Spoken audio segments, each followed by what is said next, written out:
Patay diha-diha dayon ang 60 anyos nga lalaki, human po sila sa iyang manghod sa Purok 6, Barangay Liptong Bakong sa Negros Oriental ni atong Domingo sa gabi.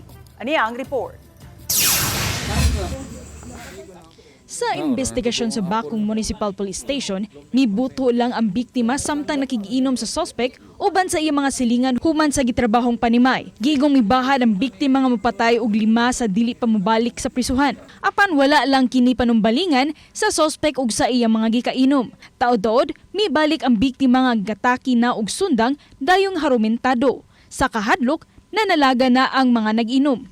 Misud sa balay ang manghod sa biktima ug nanirado apan giingong pugsanon kining giablihan sa biktima. Dihang naabli na, giibot sa biktima ang gitaki niyang sundang ug tigbason unta sa biktima ang iyang manghod. Nasagang sab sa manghod ang sundang hangtod nga nabuhian kini apan gikuha sa biktima ang gisuksok sa iyang hawak ang gidala niyang armas nga misangpot sa panaglayog sa managsuon. Mibuto ang armas ug naigo siyang liog ang biktima ug nalupog. Gisuwain pa sa pagdala sa ospital ang biktima apan nakabsan gayud kini sa iyang kinabuhi.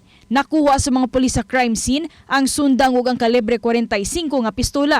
Sa pagpakiginabi sa GMA Integrated News sa suspetsado, iyang gitataw nga wa siya kasuko sa iyang maguwang apan miangkon nga natigbasan na siya sa iyang liog sa iyang maguwang sa miaging tuig.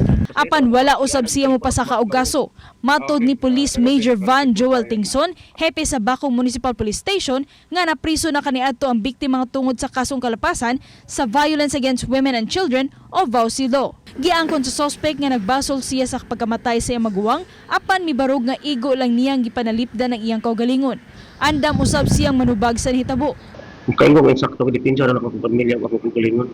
Kaya may po. Kaysa ulam ito ko gibuhatan, ako may gaway. Kasong homicide ang atubangon sa kaso suspitsado tungod kay ang armas ug ang sundang giingon nga iya man sa biktima. Ang validation namin yung nag-historical talaga yung biktima. Kaya nabaril ng suspect dahil yung suspect is sinicure lang niya yung pamilya niya. Dahil in that particular instance, yung biktima ay may daladalang bulok. At gustong nagmanifesto kasi. Ako si Orgid Serapinco, Balitang Bisdak.